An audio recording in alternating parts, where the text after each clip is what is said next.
Estão me ouvindo agora? Ah, agora sim. Ok, pessoal, vamos lá, né? Que dia é hoje da semana? Quem sabe? Que dia de semana é hoje? É quarta, não? Quinta-feira. Quinta-feira. Um pouco de cultura, então. Quinta-feira. O português é o único idioma que se diferencia dos outros idiomas. Por quê? Com a cultura grega, fazendo o mercado da navegação do Mediterrâneo, as expressões gregas elas foram colocadas nos idiomas em todo o mundo sem resistência, dado a frequência do idioma nas navegações. No século VI, apareceu um bispo em Portugal, na cidade de Braga. O nome dele era Martinho. Embora tivesse um nome latino, mas ele era da Hungria. Ele achou uma blasfêmia usar os nomes que se usavam na época para colocar, né, na semana, inclusive usar na Semana Santa. Por quê? Porque os dias da semana eram baseados na mitologia grega. O Júpiter, o Saturno, todos eles, todos os dias da semana era um dia dedicado a um deus grego. Ele achou que era uma blasfêmia contra o deus cristão chamar a Semana Santa com esses nomes. Então ele propôs, já que o domingo é o primeiro dia, o segundo dia seria a segunda. Só que ele colocou o nome de féria. Seria féria, descanso. Vem da palavra férias, tirar umas férias, tirar um descanso. Então, a segunda féria. Por quê? Porque a Semana Santa era feriado, feriado. Era de descanso. Então, já que é de descanso, depois do domingo, o segundo dia seria o segundo féria. O terceiro dia, uma terça féria. Com o passar do tempo, a semântica e o neologismo criaram feira. Ficou, então, segunda-feira, terça-feira, quarta-feira, quinta-feira e sexta-feira. Entendeu? Isso é forte também a cultura.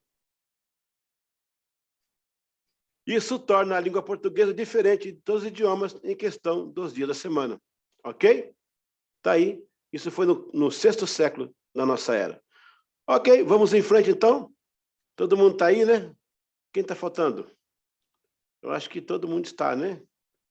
Ok. Vamos em frente, então. Bem-vindos ao Ser Forte para a nossa quarta aula, Plantação e Crescimento de Igreja. Você está no Ninho das Águias.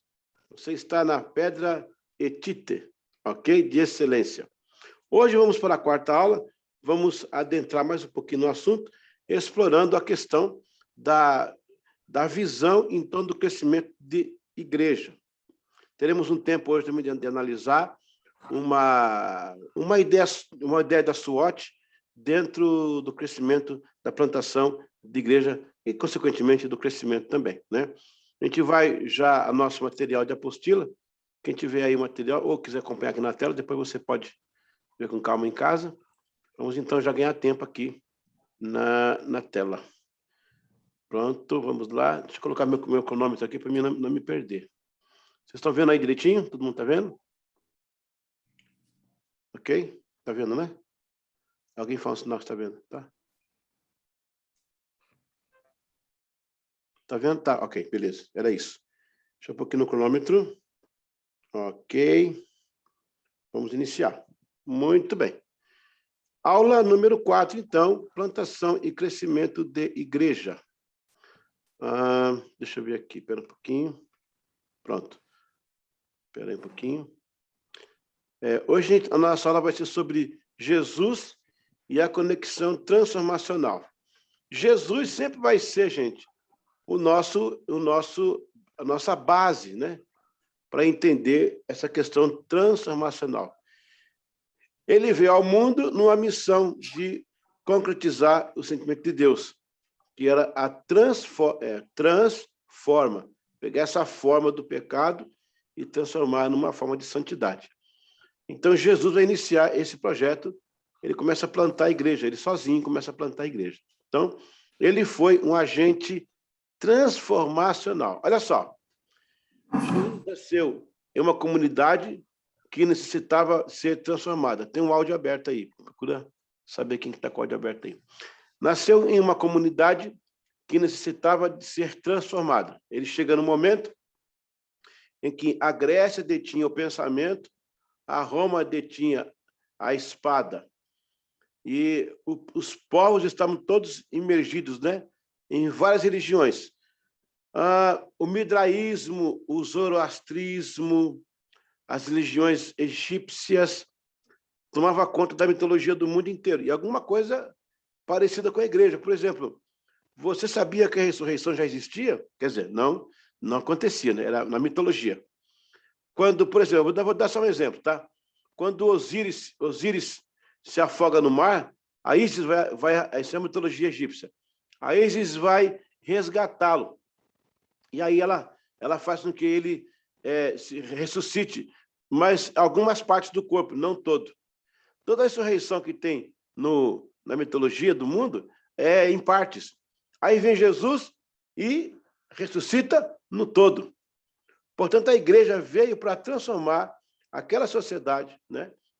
E trazer, de fato, o que seria a real ressurreição, entre outras coisas. Então, ele nasceu numa comunidade que necessitava de ser transformada, né? Isso é o ciclo de Jesus, ó. Ele foi criado no contexto desta comunidade. Então, Jesus não foi uma coisa que veio de fora e aconteceu. Ele foi inserido na comunidade. Ele era judeu, gente. Ele era judeu, foi criado no judaísmo. Passou pelo processo dos judeus, de criação, de tudo. Fundamentalmente, ele recebeu o judaísmo. Tá? Por isso que ele cumpriu todas as coisas. Ele foi apresentado no templo, e assim tem uma sequência de história dele dentro do judaísmo. Então, ele conhecia bem. No sistema comparativo, ele questionou a religião. Aí, quando ele fica na fase adulta, ele começa a questionar a religião, o judaísmo em si. Então, veja bem, ele começa pela religião, depois a sociedade. Então, primeiro ele contesta os desvios da época, porque não vai ser a linha que ele vai usar. Claro, aí ele vai contestar. Então, primeiro ele contesta o sistema. Aí depois, olha, ele gastou 3 anos convivendo e aplicando medidas transformacionais. Então, Jesus começa a entrar e quebrar paradigmas. Por exemplo, vou dar um exemplo para você de um paradigma quebrado por Jesus. Ele me chega no tanque, no poço de Jacó, e ele conversa com a samaritana. Aí nós temos 2 motivos para ele não fazer isso. Primeiro, que ele era homem. E o homem não se dirigia à mulher assim. Agora, ele fez isso, ele quebrou um paradigma.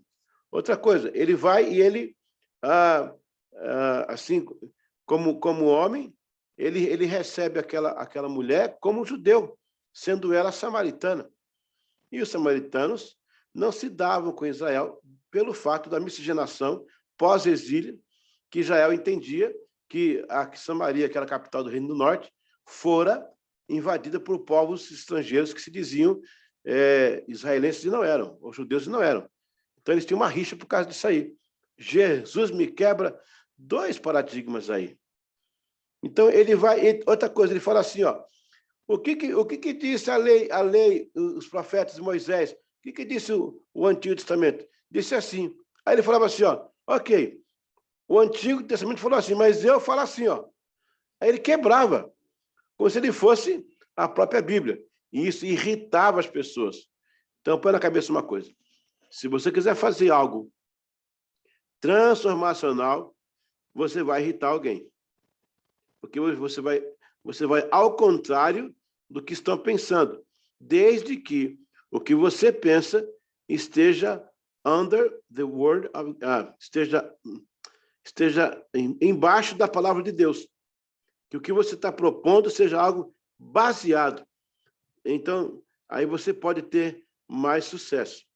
Aí ele foi confrontado, porém muitos entenderam e posteriormente exerceram influência. Nesse contexto transformacional, Jesus foi confrontado, mas muitos entenderam. Eu pergunto a vocês, se ele não tivesse feito o que ele fez, nós não seríamos o que somos. E nem poderíamos ser o que nunca seríamos.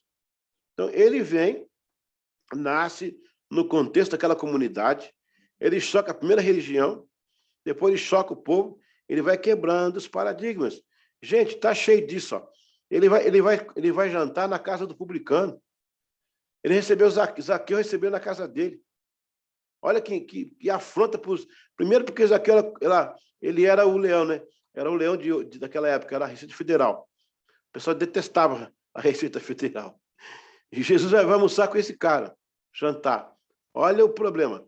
Mas ele estava quebrando paradigmas. Por quê? Os sacerdotes judeus não iam na casa de ninguém, quanto mais de um publicano, de um cobrador de impostos. E ele sendo, né, o mentor de uma nova religião, tipo, na época não era, mas ele disse ser o cristianismo, ele fez isso. Aí ele deixou um legado transformacional. Qual é o legado transformacional deixado por Jesus? É a igreja. Então, a igreja que não opera a transformação, ela está fora do pino. É como se eu montasse uma loja de sapato e fosse vender peixe. É o que está acontecendo hoje em muitas igrejas. É tudo menos igreja. É show, menos igreja. É balada, menos igreja. É divã motivacional, menos igreja. Então, tudo é, menos igreja. E eu fui pregar numa igreja aí, não vou dizer qual foi. Quando eu cheguei na porta, eu saí do carro, o Espírito falou comigo assim, ó, meu filho, você vai entrar aí? Eu falei, vou. Eu já saí daí tem 3 anos. Eu falei, agora? Agora você vai. E eu entrei, irmãos, e foi um culto pesado. Eu senti que Deus realmente estava muito longe. Tem muitas igrejas que se dizem pentecostais, elas colocaram o Espírito Santo numa gaiola e penduraram na parede como decoração. Aí nós somos pentecostais, temos o Espírito Santo. Só que manda aqui sou eu. E ele fica esperando o tempo dele. É isso. Então, isso não é igreja transformacional. E outra coisa que me envergonha, nós temos agora 50 milhões de crentes no Brasil. E os palavrões comendo solto nas novelas, nas novas traduções, os novos vídeos da Netflix, de televisão e de cinema, está vindo tudo com palavrão, não tinha isso antes. Está voltando o cigarro ser fumado. Mas que igreja que cresce e não... dá licença, eu vou dormir. Que igreja que cresce e não impacta a comunidade? Que tipo de igreja eu tenho no bairro e esse bairro piora? Tem uma coisa errada.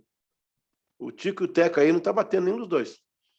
Fundou um novo caminho, diferente do proposto em sua época. Jesus cria um novo caminho, que era o caminho da verdade. Eu não sei se vocês sabem, mas a filosofia grega era cultivada em cima de uma busca. Qual era a busca profunda da mitologia grega? Era a busca da verdade. O primeiro, os 3 mais importantes pilares da filosofia grega está sobre 3 homens. Primeiro é o Sócrates, depois vem o Platão e depois vem o Aristóteles. Esses 3, claro que tem outros, mas esses 3 são os pais da filosofia grega e todos buscavam a verdade. Um buscava a verdade através da verdade em si. O outro buscava a verdade criando caminhos, que foi a questão do gnosticismo, a busca pela verdade através do conhecimento. E o outro buscando a verdade no hedonismo, que é os prazeres da vida. Jesus se levanta e Jesus responde aos gregos. A gente prega esse versículo com muita propriedade na área de evangelismo, mas, na verdade, Jesus está respondendo aos gregos. Jesus manda um recado para a filosofia grega, ele manda para o endereço do Sócrates. Ele diz, ei, Sócrates, eu sou o caminho. Ele fala, Platão, ei, eu sou a verdade, viu? Ei, Aristóteles, eu sou a vida. Jesus está respondendo aos gregos. Ele está desmontando a filosofia. Gente, presta atenção. Veja o poder transformacional que está em Jesus. Eu vou dar outro exemplo. Mateus capítulo 5, verso 1 a 19, ele fala sobre as bem-aventuranças.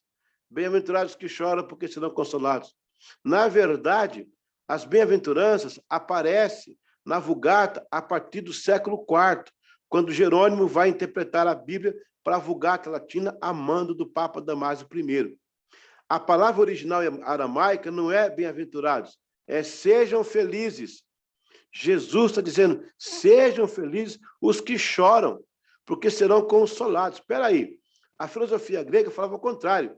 Segundo os hedonistas, que era uma escola de pensamento grega do quarto século, terceiro século de Cristo, a felicidade estava nos prazeres da vida. Em todos os prazeres que você tivesse, qualquer prazer, você encontraria a felicidade. Na escola de Epícoro, os epicuristas diziam que a felicidade estava nos prazeres moderados. Não exagere, beba com moderação. Esse beba com moderação é uma filosofia grega do terceiro século de Cristo. E os trouxas hoje ouvem como se fosse de agora, não é?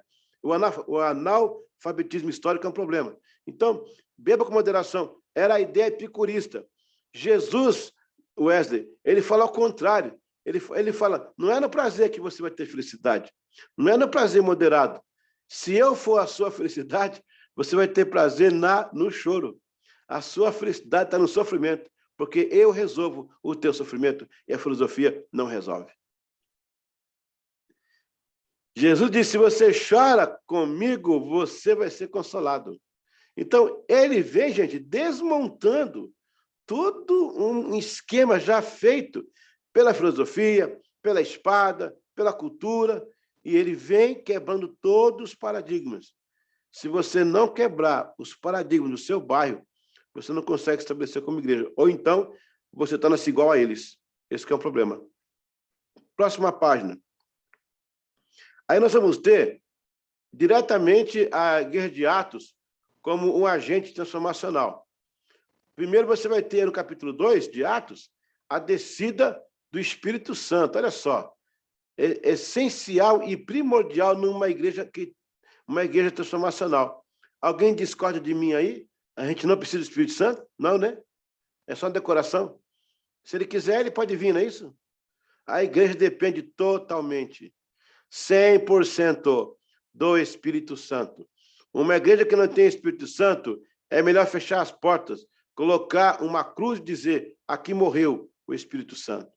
Então, a igreja que tem o Espírito Santo, ela já é transformacional por ter o Espírito Santo. Parte 2, ali, ó, foram cheios do Espírito Santo.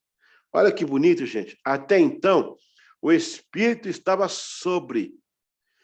Quando o véu se rasga e Cristo morre, agora o Espírito está dentro. Ele volta para o primeiro plano lá do Éden, quando Deus soprou o Espírito sobre nós. Agora ele volta para a casa dele. Vocês conhecem a música que está cantando nova aí? O melô do inquilino? Essa casa é sua casa, nós deixamos ela para... Então, o dono fala para o inquilino, esta casa é sua, casa é nossa, é o melô do inquilino. Mas é verdade, nós somos a casa do Espírito Santo, não é? Ele vem habitar em nós. Então, aí já nos propõe uma vida transformacional. Ao terceiro, vê o impacto de choque na comunidade. O que foi? Atos 2, 5-12. Falavam a língua do povo. Neste momento, acontecem dois fenômenos, tá? Dentro do cenáculo, vai acontecer o fenômeno chamado glossolalia. Quem está anotando é interessante isso. G-L-O, dois S, glossolalia. Glossolalia.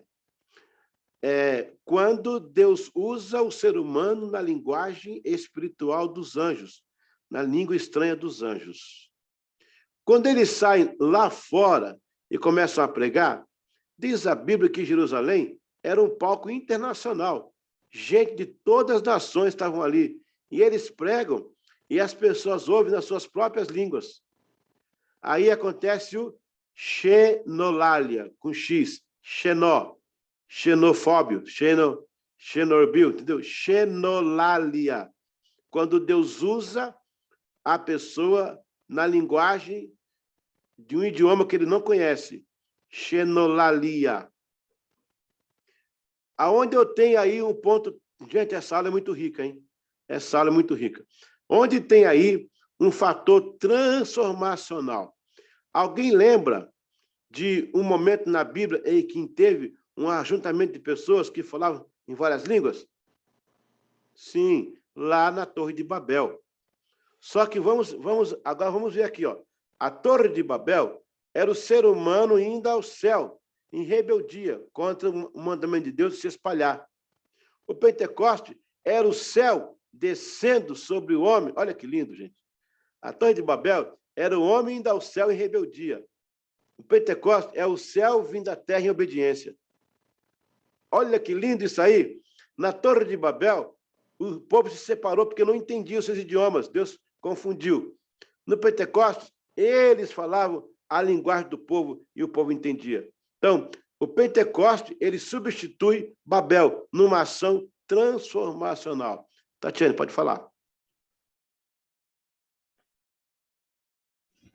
Então, professor, muitos falam em línguas estranhas, né? Mas o certo é em outras línguas, porque a língua não é estranha, né?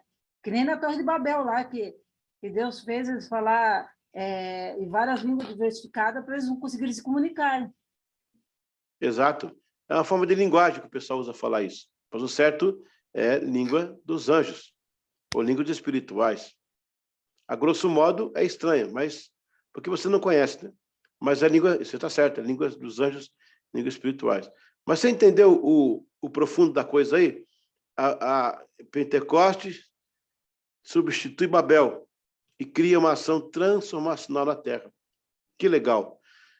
No ponto 4, se maravilhavam. Impacto na comunidade. Olha aí, gente. Olha esse modelo aí, gente. A igreja de Atos é o modelo. Logo em seguida, Magali, a comunidade foi impactada diretamente. Hoje em dia... Posso fazer uma pergunta? Pode. Deixa eu terminar aqui o raciocínio. Hoje em dia, a comunidade fala mal da igreja. Naqueles tempos, a igreja impactava a comunidade. Pode falar. Na Bíblia em si, assim, não fala de uma linguagem específica, tipo língua dos anjos, ou língua estranha, ou línguas espirituais. Acho que na Bíblia não tem alguma informação assim, né? Tá, nós partimos do pressuposto de que se lá teve línguas sobre eles, e lá fora eles falavam e o povo entendia, então significa que se eles falassem as línguas nacionais lá dentro, não fazia sentido. Lá fora, sim. Então você vê Deus usando eles na língua do povo. É uma questão de pressuposição, entendeu? Não teria sentido ouvir lá dentro francês, alemão, até que na época não tinha, né? Então, lá fora que eles são usados para falar na língua dos nacionais que estão ali. Dentro, não tinha precisão disso. Mas as línguas desceram sobre eles. E como é a língua do céu, a Bíblia fala que veio do céu. Não era a língua humana. É a língua divina. Entendeu? Ok. Aí vem o sermão de Pedro às nações. Primeiro impacto aí, ó, milhares se convertem. Aí acontece uma consciência transformacional. Atos 2:37. Em Atos 2:38 a 41, inicia a transformação de uma sociedade. Você vai ver no processo contínuo da influência, em Atos 2:42, a sequência está bem montada aí, ó. Aí o comportamento transformacional no nono lugar, do 43 a 46, quer dizer, o povo começa a fazer diferente, começa a ter uma nova atitude. Aí a igreja caiu na graça do povo. Olha, agora eu não tinha mais espada, eu tinha o ósculo santo. Agora eu não tinha mais empurrão, eu tinha um abraço. Agora eu não tinha mais o desprezo, eu tinha o partilhar dos bens, da comida, do dinheiro. Ela mudou totalmente o pensamento da época. Foi impacto o trabalho transformacional da igreja. Que lindo isso, gente, que lindo. Aí nós temos aí uma estratégia interna, né? Isso, quando você tem uma igreja com a ideia transformacional, que é a igreja que está sendo plantada, até agora, estou falando de plantação, eu estou tratando da semente, até agora, a quadrilha da semente, tá? Então, nós temos aí, ó, uma estratégia interna, que é conscientizar a igreja sobre a oração e a estratégia. As duas coisas andam junto, oração e estratégia. Oração, se você andar só com a oração, a igreja manca, ela vai mancando. Se for só estratégia, ela vai também mancando.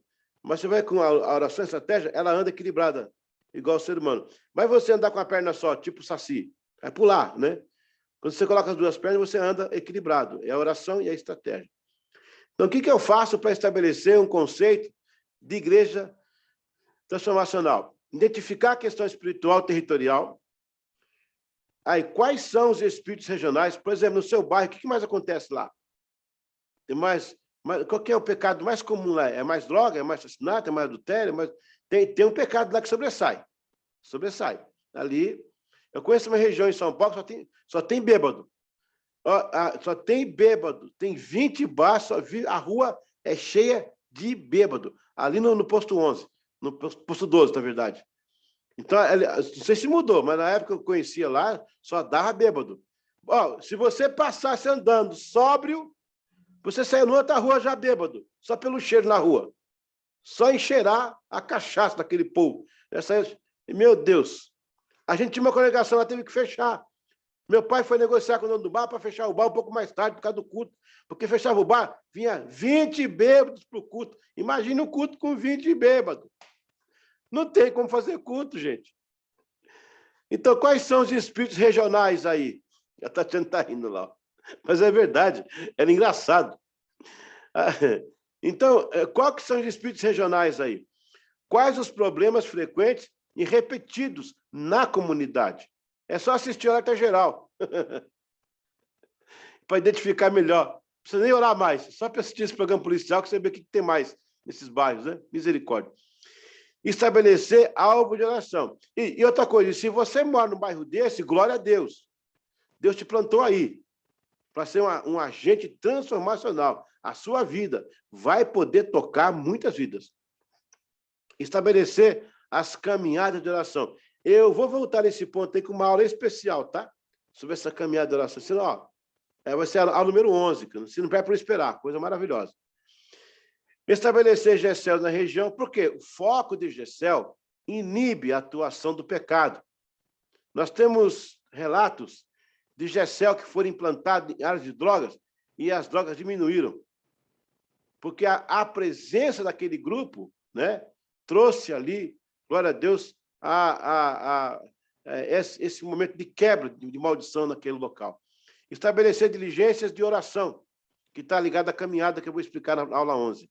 Disseminar a oração de escudo. Gente, presta atenção. Oração de escudo, presta atenção. Presta atenção. Eu orei num culto, lá vi uma senhora com uma criança com uma mancha no pescoço. No pescoço não, aqui no ombro. A filhinha dela estava com a mancha. Quando eu orei, Deus me ouviu, a mancha foi embora na hora, sumiu. A mãe pulava, meu Deus, sumiu a mancha da minha filha, uma mancha escura, esquisita, vermelha, sumiu. Fomos para casa, cheguei em casa, minha filha mais velha, ela era pequenininha na época, tinha uns 3, 4 anos, ela começou a se coçar. Pai, começou a se coçar. Quando fomos ver, a mancha estava lá, a da menina, está na minha filha. Como? Aquele dia eu aprendi a oração de escudo. Todo culto que eu encerro, eu falo, Pai, graças te dou, em nome de Jesus, todos os demônios, todas as flechas, todos os dardos, todas as doenças que estão nas pessoas, que o Senhor nos usou para curar, para libertar, também não virão sobre nós. Está repreendido lá e aqui. Acabou. Pronto. Oração de escudo. Ok? Aí vem o ciclo de impacto. O ciclo de impacto está ligado aos amigos. Primeira coisa do impactado são os amigos, que são os diretos com você. Logo depois, os parentes. Lembra dos 6 graus de Milgram? Depois, os conhecidos. Aí, os vizinhos. Os ocasionais amigos e estranhos. Nessa pizza aí, ó, você pode ver o impacto que acontece. Por isso que é muito fácil Jesus mudar a comunidade. Seus amigos são os primeiros a serem mudados, olha aí. O impacto está nisso aí, ó, já, nesse momento. Olha essa cadeia se desenvolve. Se você conseguir entender o seu perfil nesse ponto aí, você vai longe. E aí você vem, você vê aí a transformação da comunidade. O IT ali na bolinha preta, o IT está para Igreja Transformacional e o CT para a Comunidade em Transformação.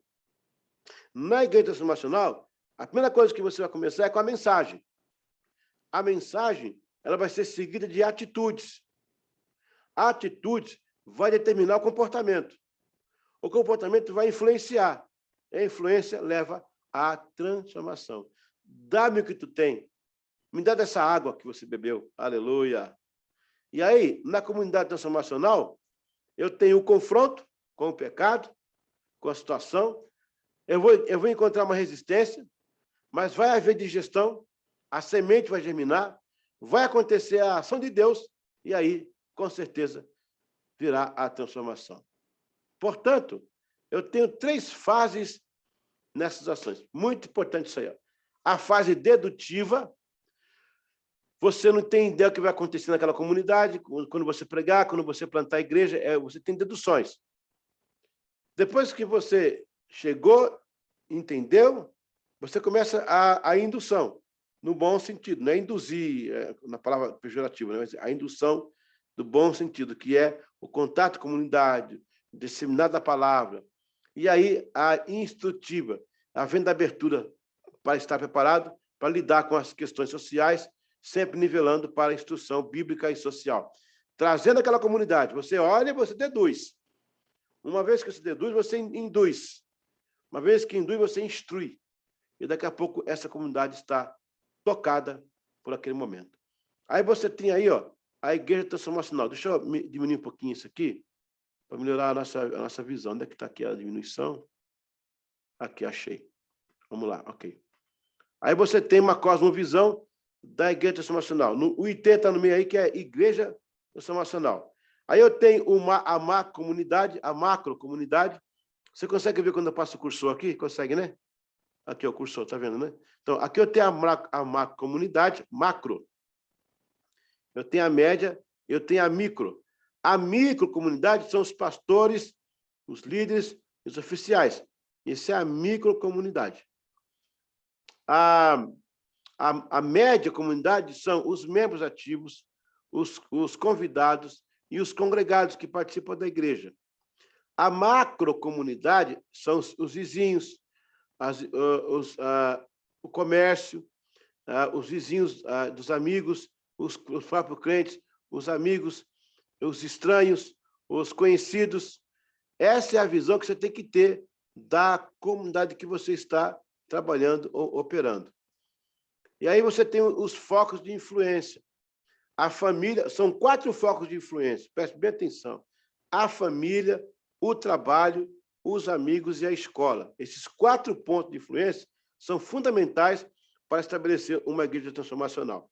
Então, na família, o que se admite de erros, né? Porque toda família erra, né? Toda família erra. O que se corrige de falhas, o que se deve mudar de atitude. Dentro dos amigos, o que se fala ou não fala, o que se veste ou não veste, o que se faz ou não faz. No trabalho, o que se trata e se cumpre, do que se ganha com honestidade, do que se respeita em hierarquia e ordens.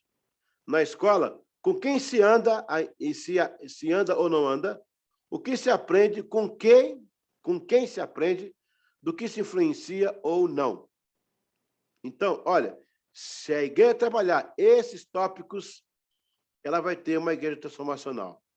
E, por fim, aí nós temos aí, ó, o conceito IT, dentro da iniciativa da micro, uso de redes sociais, eventos temáticos. Na iniciativa de médio, nós temos criando ambiente IT na igreja, né, ambiente transformacional, ouvindo ideias e iniciativas.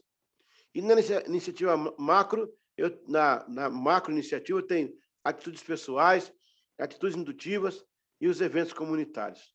Tudo isso aí são organizadamente para se ter uma ideia do que seria essa questão transformacional. Ok? Aleluia. Olha, por incrível que pareça, já se foi 40 minutos. Por incrível que pareça. Falta 4 minutos para dar 40 minutos. É brincadeira. Parece que não começou agora, tem 1 minuto, né? Mas eu coloquei coisa pra caramba aí. Alguém quer comentar alguma coisa, falar alguma coisa? Porque a gente vai partir para o nosso questionário. Alguma dúvida aí? Pode se manifestar. Quer dizer, para nós, a palavra manifestar não é bom, né? se manifestar, tem que expulsar. Pode se comunicar, pode. Felipe, é você.